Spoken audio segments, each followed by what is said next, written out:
अस्सलाम वालेकुम। Kaif 8 auditor insurance. आज हमारा जी इंशाल्लाह लेक्चर नंबर 7 है।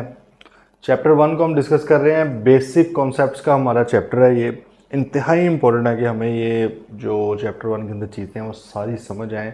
इसमें से ज़्यादा इम्पोर्टेंट एरिया तो वही आपकी एलिजिबिलिटी इन एलिजिबिलिटी का ऑडिटर की। बट ओवरऑल जब तक हमें बुनियादी समझ नहीं आएगी कि ऑडिट है क्या, कहाँ से ये चीज़ें निकल रही हैं, तो हम आगे अपनी जो किस तरह इसको प्रोसेस को लेकर चलेंगे। तो इसलिए भाई प्लीज़ प्लीज़ किसी भी चीज़ को आपने फॉर ग्रांटेड नहीं लेना। हर एक चीज़ को समझना है, पूरी कोशिश करनी है समझने की, तैयार करना है उसको। जो क्यूरी हो, जो भी समझ चीज़ ना आए, वो आपने फ़ौरन मेरे से पूछ लेनी है।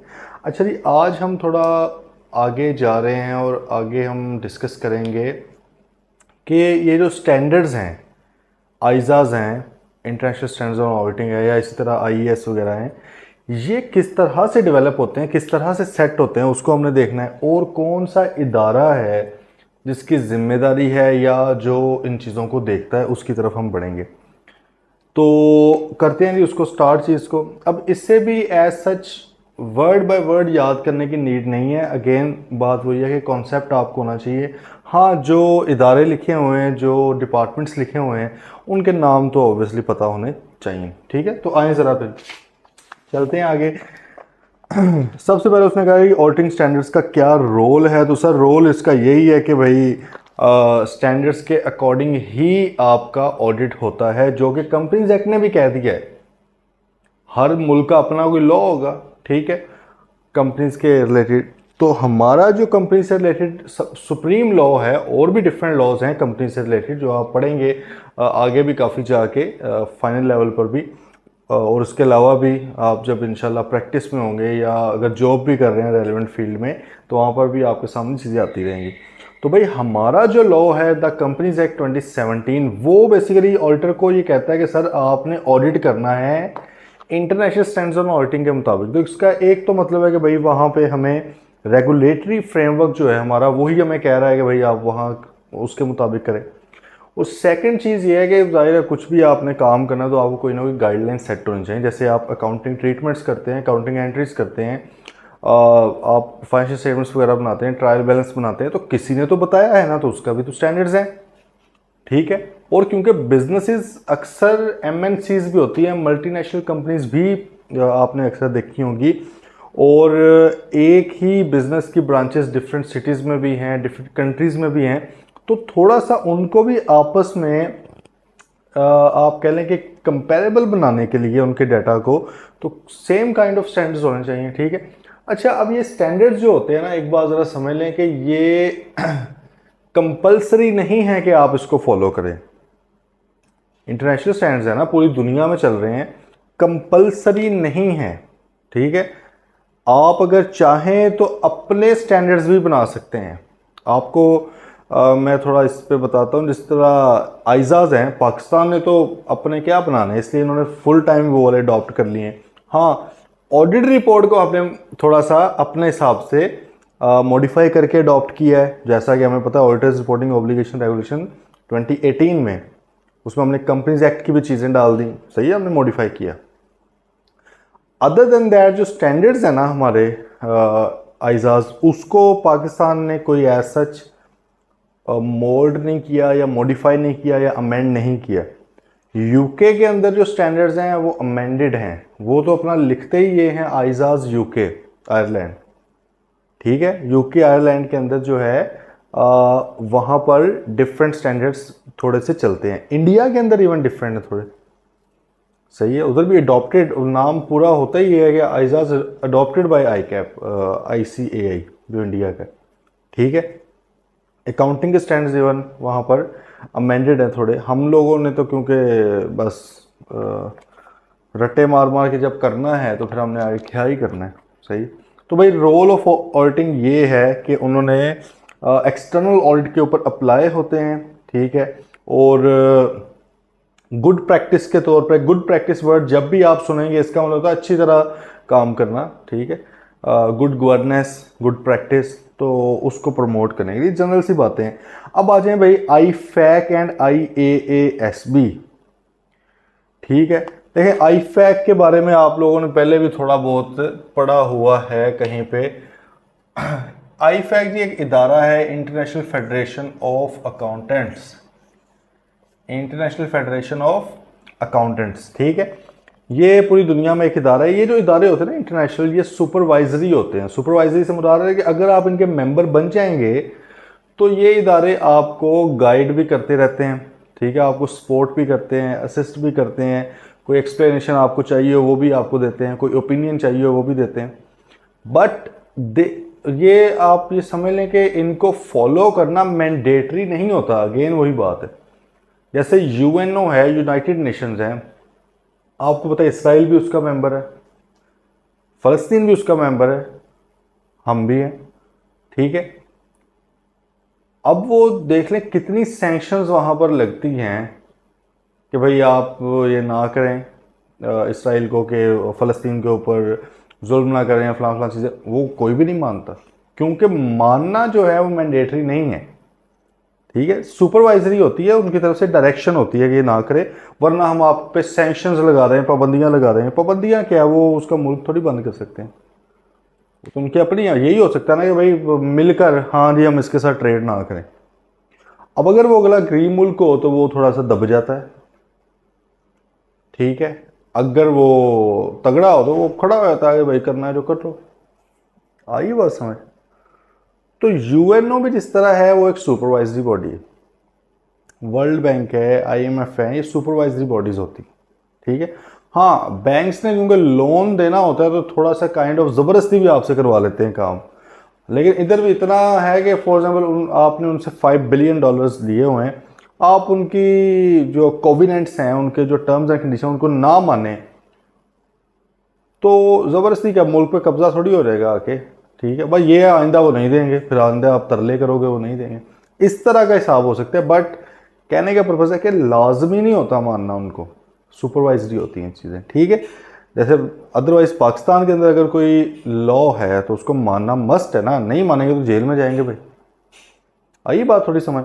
तो सर आईफैक एक इंटरनेशनल फेडरेशन ऑफ अकाउंटेंट्स है, आईकैप भी उसका मेंबर है, उसके डिफरेंट मेंबर्स हैं, कोई 175 मेंबर्स हैं उसके, मतलब डिफरेंट बॉडीज़ हैं अकाउंटिंग, जिस तरह आईकैप अकाउंटिंग बॉडी है ये उसका मेंबर है, एसीसीए भी है, आईसीएमए है, आपने सुना हुआ है इसका भी, वो भी उसका मेंबर है, आईसीडब्ल्यू भी मेंबर है। तो इस तरह डिफरेंट मेंबर्स हैं। टोटल कितने 175 मेंबर्स हैं भाई, 130 कंट्रीज़ के अंदर, मतलब 130 कंट्रीज़ में फैला हुआ है, बड़ी अच्छी बात है। representing approximately 3 million accountants in public practice, कम से कम 3 मिलियन अकाउंटेंट्स जो हैं जो पब्लिक प्रैक्टिस में हैं, जो प्रैक्टिस कर रहे हैं, जॉब वाले नहीं, प्रैक्टिस की ओवरऑल ये बात कर रहा है, ठीक है, कि सिर्फ प्रैक्टिस वाले 3 मिलियन बंदे जो हैं, क्योंकि देखें ऑडिट तो प्रैक्टिस वाले ने करना है ना। कल ही ये बात हो गई है पिछले एक लेक्चर में कि हर चार्टर्ड अकाउंटेंट या हर अकाउंटेंट ऑडिट नहीं कर सकता। ऑडिट करने के लिए you must have a practice licence, वो होना चाहिए, ठीक है। आगे फिर आगे दिया, IFAC provides structure and processes that support the development, adoption and implementation of high quality international standard, मतलब एक प्रोसेस उसका बताता है किस तरह से आपने सेट करना है, स्टैंडर्ड्स किस तरह से बनाने हैं, उनको सपोर्ट करता है प्रोसेस को। The standards that IFAC supports in the areas of auditing, insurance and quality control, public sector accounting, ethics वगैरह, वो कहते हैं डिफरेंट एरियाज़ में ये बना रहा होता है, ठीक है। तो ये जनरल सी बातें, इसको एज सच रट्टा मार के याद करने की नीड नहीं है, आपको पता होना चाहिए यार आईफैक एक इंटरनेशनल फेडरेशन ऑफ अकाउंटेंट्स है, आईकैप भी उसका मेंबर है, टोटल उसके 175 मेंबर है 130 कंट्रीज़ के अंदर। इसका काम क्या है, ये जो ऑडिट के स्टैंडर्ड्स हैं, अकाउंटिंग के स्टैंडर्ड्स हैं, एथिक्स के स्टैंडर्ड्स हैं, क्वालिटी कंट्रोल के स्टैंडर्ड्स हैं, इनको डेवलप करने में सपोर्ट प्रोवाइड करता है, ठीक है, पूरी दुनिया के अकाउंटेंट्स को। ये बस बात है। अब इसके ना देखें डिफरेंट फंक्शंस बना दिए, डिफरेंट डिपार्टमेंट्स बना दिए। हमने किसी दौर में पढ़ा था फंक्शनल ऑर्गेनाइजेशन होती है ताकि लोग स्पेशलाइज कर सकें अपने किसी एक स्पेसिफिक फील्ड में। प्रोडक्शन वाले अलग कर दिया, आपका काम सिर्फ दिन रात प्रोडक्शन करना है, ठीक है, आपका काम दिन रात सिर्फ फाइनेंस को देखना है, आपका काम सेल्स को देखना है, आपका काम मार्केटिंग को देखना है। तो इसका मतलब आप डिपार्टमेंट्स बनाते हैं जिनको एक बेहतर टर्म में फंक्शंस बोला जाता है। तो यहाँ पर भी उसने फंक्शंस बना दिए कि भैया एक को फंक्शन दे देते हैं, उसने ऑडिट के स्टैंडर्ड्स बनाने हैं, एक को दे दिया उसने अकाउंटिंग के बनाने हैं, किसी को दे दिया उसने क्वालिटी कंट्रोल के बनाने हैं, किसी को दे दिया उसने एथिक्स के बनाने हैं, किसी को दे दिया उसने पब्लिक प्रैक्टिस के बनाने हैं। बात आई समझ? तो इस तरह के डिफरेंट बना दिए गए। तो भाई आईफैक ने जो है कितने आपके डिपार्टमेंट्स बन गए हैं सर? 4 डिपार्टमेंट्स इसके हैं। कितने डिपार्टमेंट्स हैं हमारे रेलेवेंट स्टैंडर्ड सेटिंग के हवाले से? ये स्टैंडर्ड सेट करने वाले जो बाकी तो पता नहीं, उनके भी ज़ाहिर होंगे ना, रिसर्च का भी कोई होगा, ठीक है, उनका भी हो सकता है, कोई फाइनेंस का भी हो, कोई आईटी का भी हो। हमारे रेलेवेंट वो नहीं है, हमारे रेलेवेंट है स्टैंडर्ड्स सेट करने के हवाले से। कितने हैं सर?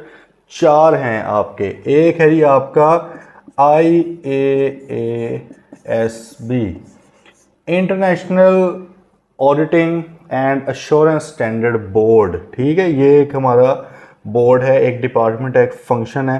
देन आपका आ गया IAESB, international accounting education standard board, सही है। फिर आपका आ गया IESBA,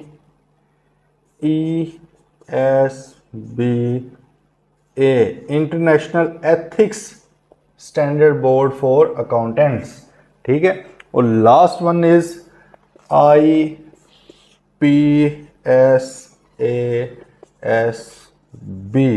international public sector accounting standard board, ठीक है भाई। मतलब है कि आईफैक एक इदारा है, उसके अंडर 4 स्टैंडर्ड्स आ जाते हैं, 4 बोर्ड्स आ जाते हैं, 4 डिपार्टमेंट्स हैं जिन्होंने रेलेवेंट काम करने हैं। IAASB है, इंटरनेशनल ऑडिटिंग का जो है आपका स्टैंडर्ड बोर्ड है, उसके ऊपर बात आ गई, ठीक है। IAESB है, अकाउंटिंग एजुकेशन स्टैंडर्ड बोर्ड, ये अकाउंट्स के मतलब कि IFRS IAS वगैरह ये बनाता है।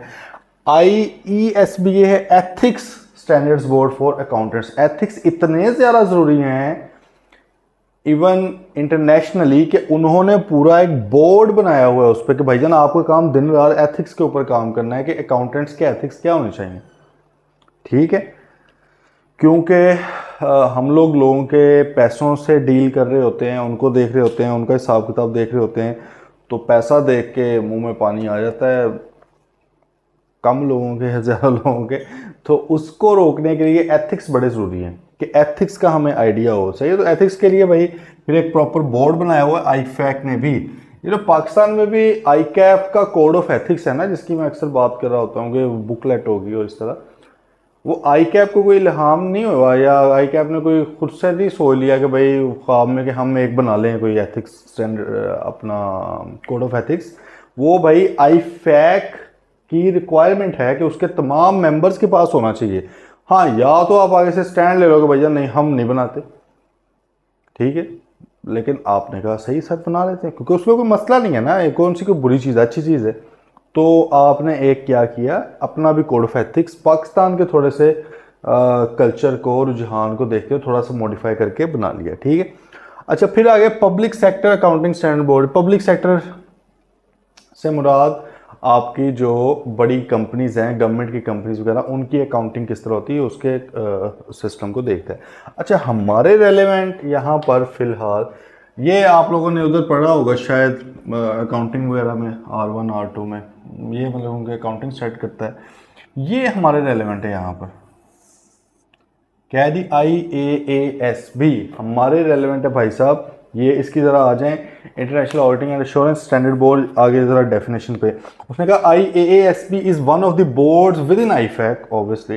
It is an independent standard setting body that serves the public interest by setting high quality international standards for auditing, assurance and other related services.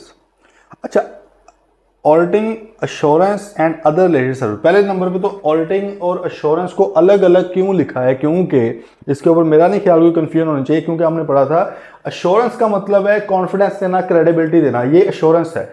आगे assurance की टाइप्स निकलती है ना, रीजनेबल एश्योरेंस है या लिमिटेड एश्योरेंस है। Reasonable assurance है तो उसको ऑडिट बोला जाता है, जबकि अगर लिमिटेड एश्योरेंस है तो वो ऑडिट नहीं है। उसकी एक एग्जांपल क्या है, रिव्यू है, और भी है बट एक एग्जांपल क्या है, रिव्यू, जो लिमिटेड लेवल का रिव्यू होता है। आइए बात समझ, ठीक है, इसलिए उसने इनको अलग अलग लिखा है। इसका मतलब है कि इसका काम ना सिर्फ ऑडिट के हवाले से बातें करना है, स्टैंडर्ड सेट करना है, बल्कि ओवरऑल अश्योरेंस के हवाले से भी। तो भाई ऑडिट तो सिर्फ एक तरह की इंश्योरेंस है ना, रीजनेबल इंश्योरेंस को ऑडिट बोला जाता है। बाकी जो लिमिटेड इंश्योरेंस है वो फिर क्या हुई, उसके अंदर रिव्यू भी आता है और भी चीज़ें आती। साथ उसने क्या कह रही है, and other related services. Related services से मुराद क्या है, और भी ऐसी सर्विसेज जो अश्योरेंस या ऑडिट तो नहीं है, बट अकाउंटेंट्स जो है वही इसको भी करते हैं। मिसाल तौर पे आपको कह दिया गया यार ये लो ट्रायल बैलेंस फाइनेंशियल स्टेटमेंट्स तो बना दे जरा डिस्क्लोजर्स वगैरह के साथ, आपका तजर्बा है, ऑडिट नहीं आपने करना, आपने सिर्फ क्या करना है, फाइनेंशियल स्टेटमेंट्स बनानी है, ये लो पैसे, तो भाई कर सकते हैं ना, हमें आते हैं इस तरह का। अब वो क्या है, वो इंश्योरेंस तो नहीं है, क्योंकि इंश्योरेंस में तो हमने कहा था ये सब्जेक्ट मैटर होता है, ठीक है, उसका आपने आके सूटेबल क्राइटेरिया के अगेंस्ट आपने उसको वेरीफाई करना है, एग्जामिन करना होता है, 3 पार्टी रिलेशनशिप होता है, ये वो तो कुछ भी नहीं है उसमें। जब इंश्योरेंस ही नहीं है तो ऑडिट कैसे हो सकता है, क्योंकि ऑडिट भी तो इंश्योरेंस की ही एक रीजनेबल टाइप है ना। बात आ रही है समझ। लेकिन रिलेटेड सर्विस है, हमें कह दिया गया ये कर दो। अच्छा, इसी तरह फॉर एग्जाम्पल किसी ने कह दिया कि भाईजान ये रिसीट एंड पेमेंट अकाउंट है, पता होगा ना receipt and payment cash basis पे जो बनता है, इसको आपने वेरीफाई करनी है इसकी फिगर्स, लेकिन इसकी फिगर्स इस तरह से वेरीफाई करनी है जो रूल्स एंड रेगुलेशन मैं आपको बता रहा हूं। मतलब एक प्रोसीजर उसने लिख के दे दिया है, फलां चीज को उधर से देखना उधर से देखना, इस तरह करके, इसको कहते हैं agreed upon procedure, AUP। Agreed upon procedure से मुराद क्या है, जो क्लाइंट के साथ आपने एग्री किया है। अब ये अश्योरेंस तो नहीं है, ठीक है, ये तो कोई अश्योरेंस नहीं है, ये तो उसने जो कहा है आप उसी के अकॉर्डिंग काम कर रहे हैं, और इसमें इवन 3 पार्टी रिलेशनशिप भी लाजमी कोई नहीं है। हो सकता है कि मैंने एक चीज़ बनाई है, मैं आपको कह दूँ यार मेरी चीज़ को चेक कर दो, वेरीफाई कर दो, और मेरे ही पॉलिसी के अकॉर्डिंग कर दो। बात आ रही है समझ भाई। तो इसका मतलब है कि रिलेटेड सर्विसेज जो है भी कुछ हो सकती हैं, जाहिर है अकाउंटेंट्स और भी सर्विसेज दे सकते हैं इस फील्ड में। तो भाई इस बोर्ड का काम उनको भी देखना है, तो हम ये अभी नीचे कर लेते हैं डिस्कस, आगे आ जाए। In doing so the IASB enhances the quality and consistency of practice throughout the world और वगैरह, ये जनरल सी बातें हैं, सही है। इसको अगेन बात वही है कि रट्टा मारने की, क्रैम करने की ज़रूरत बिल्कुल नहीं है। कॉन्सेप्ट बेसिक समझ आ गया ना भाई कि IAASB जो है international auditing and assurance standard board, इसका काम क्या है कि ऑडिट, अश्योरेंस और रिलेटेड सर्विसेज के ऊपर हाई क्वालिटी के स्टैंडर्ड्स बनाना जो कि पूरी दुनिया में एक तरह के चलें, कंसिस्टेंसी हो पूरी दुनिया के अंदर, ये उसका काम है, सिंपल बात, ठीक है।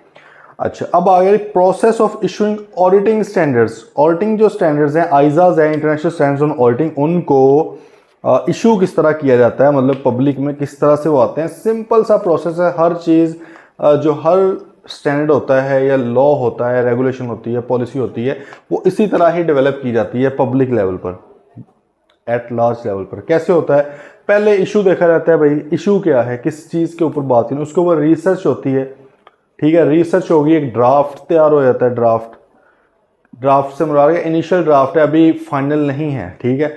वो फिर शेयर किया जाता है मेंबर्स के साथ, या जो स्टेक होल्डर्स होते हैं उनके कमेंट्स लिए जाते हैं, उनके कमेंट्स को कंसीडर किया जाता है कि भाई उनको ऐड करना है उसमें या नहीं करना, ठीक है।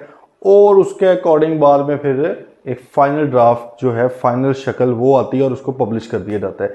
जैसा कि एजुकेशन स्कीम 2025 ICAP की जो है अभी फाइनल नहीं है, अभी नहीं है फाइनल, अभी एक ड्राफ्ट आया था, और किसको आया था, वो सिर्फ मेंबर्स ऑफ ICAP को आया था। मतलब जैसे हम लोग हैं, हमें ईमेल आई थी कि सर ये एक ड्राफ्ट है, इसके ऊपर आपके हमें कमेंट्स चाहिए और इसको आप देख भी लें, ठीक है।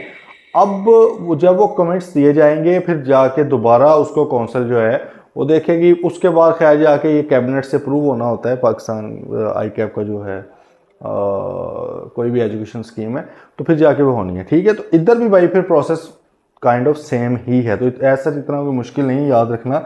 आर जरा उसने कहा जी ICAP जो है responsibility for ISA, ICAP adopt the ISAs, जाहिर है ICAP आइजाज को अडॉप्ट करेगा, अगर नहीं करेगा तो हम कैसे फॉलो करें, क्योंकि देखें IFAC का मेंबर शहबाज सईद नहीं है, ICAP है।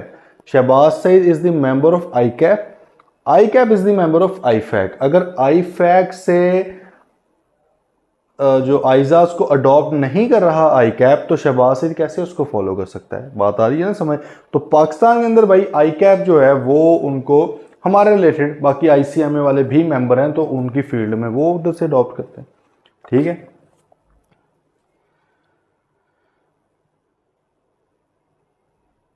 अच्छा आगे डेवलपिंग न्यू आइजा किस तरह डेवलप होता है? उसने कहा भाई प्रोसेस ये है, पहले नंबर पे a subject is selected for detailed study. Subject का मतलब टॉपिक, इशू, स्टांस, सही है, जिस चीज़ के ऊपर बात करनी है। With a view to eventually issuing an ISA, सबसे पहले एक टॉपिक डिसाइड किया जाता है इस व्यू के साथ कि इसके ऊपर डिटेल्ड रिसर्च की जाए, स्टडी की जाए, ताकि हम एक आइजा इशू कर सकें इसके ऊपर। Okay sir.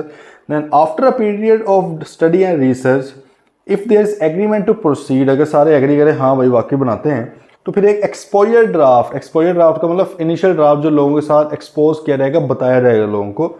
Exposure draft is produce, the exposure draft is approved by the IASB, वो बोर्ड उसको अप्रूव करता है और डिस्ट्रीब्यूट कर दिया जाता है प्रोफेशन में और मेंबर्स में।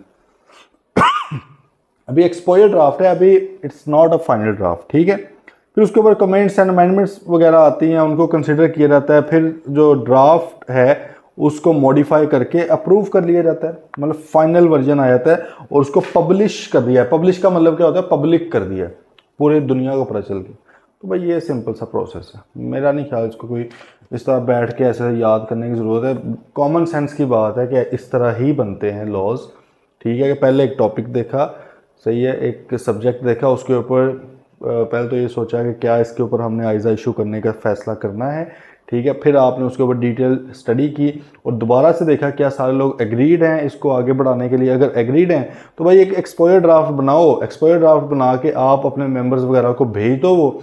ठीक है, उनके कमेंट्स और जो भी उनके हैं अमेंडमेंट्स वगैरह हैं, रिमार्क्स हैं, उनको कंसिडर करें। ठीक है, और उसके अकॉर्डिंगली फिर उसको मॉडिफाई करके ड्राफ्ट को फाइनल शेप दे के अप्रूव कर दें और उसको क्या करें? पब्लिश कर दें। सिंपल। ठीक है, अच्छा इसी तरह फिर वो एक चीज़ होती है IAPS, ठीक है, इंटरनेशनल ऑडिटिंग प्रैक्टिस स्टेटमेंट्स।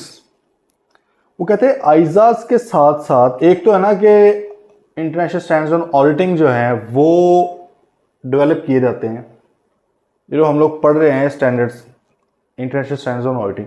अच्छा एक होती है आपकी प्रैक्टिस स्टेटमेंट्स। ये क्या होती है? ये मतलब छोटी छोटी आप समझ लें कि गाइडेंस होती है, ये कोई बहुत बड़े स्टैंडर्ड्स नहीं होते। ये प्रैक्टिस स्टेटमेंट्स ऐसे ही है, फॉर एग्जांपल आप कहें कि अभी फ़िलहाल चलो हम बात कर लेते हैं रिलेटेड पार्टी का सुना होगा।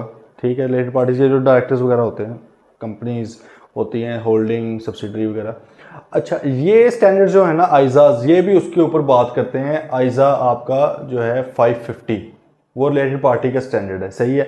अब फॉर एग्जांपल आपने उसके ऊपर गाइडेंस लेनी है कि सर इसको किस तरह से इंप्लीमेंट किया जाए, किस तरह से ये प्रोसीजर को फॉलो किया जाए, मुझे नहीं समझ आ रही, तो आप वो भी ले सकते हैं। तो वो प्रैक्टिस स्टेटमेंट्स होती हैं, प्रैक्टिस को सपोर्ट करने के लिए, स्ट्रेंथन करने के लिए। प्रैक्टिस से मुराद ऑडिट है, ऑडिट करने को प्रैक्टिस बोलते हैं। ठीक है, तो आइंदा जब भी वर्ड प्रैक्टिस बोला जाएगा इसका क्या मतलब है? ऑडिट कर रहे हैं जो, उसको प्रैक्टिस कहा जा रहा है। तो भाई उन्होंने कहा कि IAPS जो है इनका मतलब क्या, मकसद क्या होता है? To provide help to auditors in implementing ISAs and promote good auditing practice in general. ये सिंपल बात। ठीक है, ये भी मतलब कि इसकी भी बुक्स ही होती है, लेकिन ये छोटी सी है, ये स्टैंडर्ड्स के लेवल की तो नहीं होती है, स्टैंडर्ड को सपोर्ट करने के लिए, गाइड करने के लिए होती है। ओके, अब आगे बात करी IAASB किस किस तरह के स्टैंडर्ड्स इशू करता है। तो सर ये जो IAASB है ये बेसिकली भी आप बता रहे हैं कि 5 तरह के स्टैंडर्ड्स इशू करता है।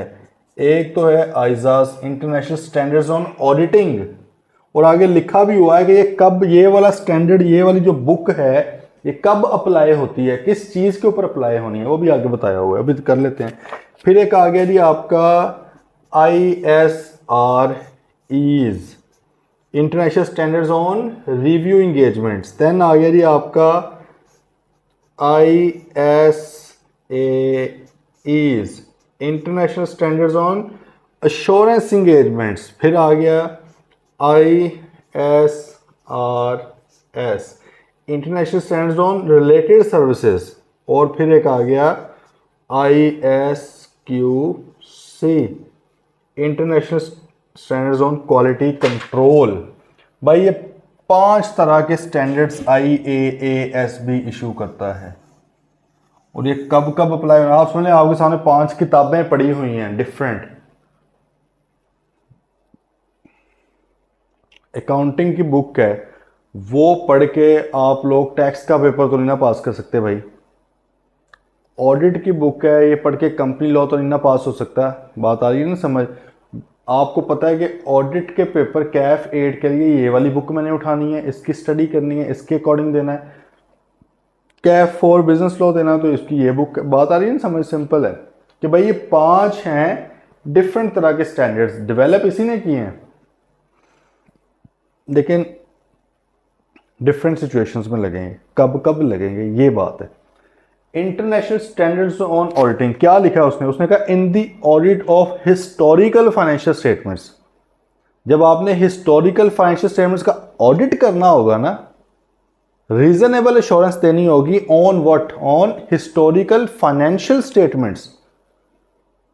ठीक है, historical financial statements, historical financial information के ऊपर अगर आपने जो है ऑडिट करना है उसका, तो फिर आप आइजाज के मुताबिक करेंगे। अब हिस्टोरिकल क्या है?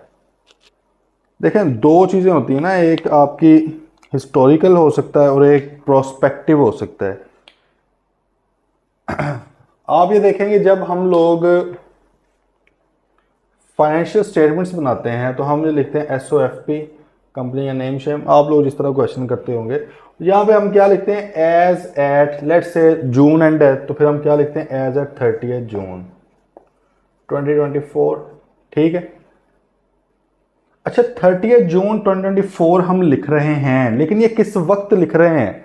जब वो मोमेंट होगा उस वक्त डेट क्या होगी? क्या वो 30 जून की डेट हो सकती है? मतलब 30 जून पर ही हम बैलेंस शीट या स्टेटमेंट ऑफ फाइनेंशियल पोजीशन बनाने बैठ गए? नहीं भाई, क्योंकि इसके अंदर जो डाटा आना है वो 30 जून 2024 तक का आना है। मतलब कि 30 जून 2024 की रात 12 बजे तक का डाटा आएगा। इसका मतलब है कि ये जो स्टेटमेंट ऑफ फाइनेंशियल पोजीशन है ये 30 जून पे नहीं बन सकती, इसके बाद ही बनेगी ना। चाहे 1 दिन बाद बना लो, चाहे 10 दिन बाद, चाहे 20 दिन बाद, साल, 2 साल, 5 साल, जब भी बनाए, बट इस डेट के बाद बने, क्योंकि इस डेट के कंप्लीट होने तक का डाटा इसके अंदर आना है सारा। बैलेंसेस वगैरह आपके, एसेट, लायबिलिटी, इक्विटी। वो गल आ रही है समझ या नहीं? तो इसका मतलब है कि हम करंट डाटा को नहीं कर रहे, हम पुराने डाटा को के ऊपर काम कर रहे हैं। हम फॉर एग्जांपल 10 अगस्त को बैठकर स्टेटमेंट ऑफ फाइनेंशियल पोजीशन हम बना रहे हैं, फाइनल कर रहे हैं। ठीक है, तो अगर आप इस जगह पर बैठ के ऑडिट कर रहे हैं उस डाटा का जो कि 30 जून तक का था, तो हिस्ट्री होगी ना ये। तो हिस्ट्री का डाटा है। हिस्ट्री का डाटा मतलब हिस्टोरिकल डाटा है ये। और आइए गल समझ। इस तरह प्रॉफिट एंड लॉस है, उसमें भी क्या आ रहा होगा? फॉर द ईयर एंडेड 30 जून 2024। आप तो बैठे हो 10 अगस्त को, 15 अगस्त को, 20 अक्टूबर को, 8 अक्टूबर को। बात आ रही समझ? आप बाद में ऑडिट कर रहे हैं किसका? पुराने डाटा का। That is the historical financial information. पुरानी इंफॉर्मेशन हिस्टोरिकल फाइनेंशियल। आगे समझ। प्रोस्पेक्टिव का मतलब क्या होता है? आगे वाली। आगे वाली चीजें क्या होती है? प्रोजेक्शन सुना होगा आपने, बजट्स सुना होगा। ठीक है, बजट जो होते हैं वो आगे आने वाले टाइम के लिए बनते हैं। प्रोजेक्शंस क्या होती हैं? आइंदा आने वाले टाइम के लिए होती है, एस्टिमेट्स की बेस पे। ठीक है, तो वो प्रोस्पेक्टिव फाइनेंशियल इंफॉर्मेशन होती है। But this is what?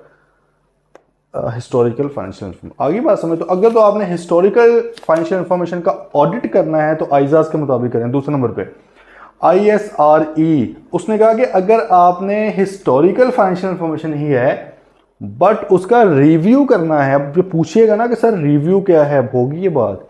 Limited level की इंश्योरेंस, बड़ी उस दिन हमने क्लियर बात की थी। मिसाल के तौर पे 3 तरह की इंश्योरेंस है। एक है एब्सोल्यूट इंश्योरेंस, जो कि हम नहीं दे सकते वैसे, लेकिन वो उसका मतलब क्या होता है? 100% हम बात करेंगे कि भाई हमने चीज़ें देख के की है, जो कि नहीं पॉसिबल होता। ठीक है, अनलेस चीज़ ही 1-2 हो।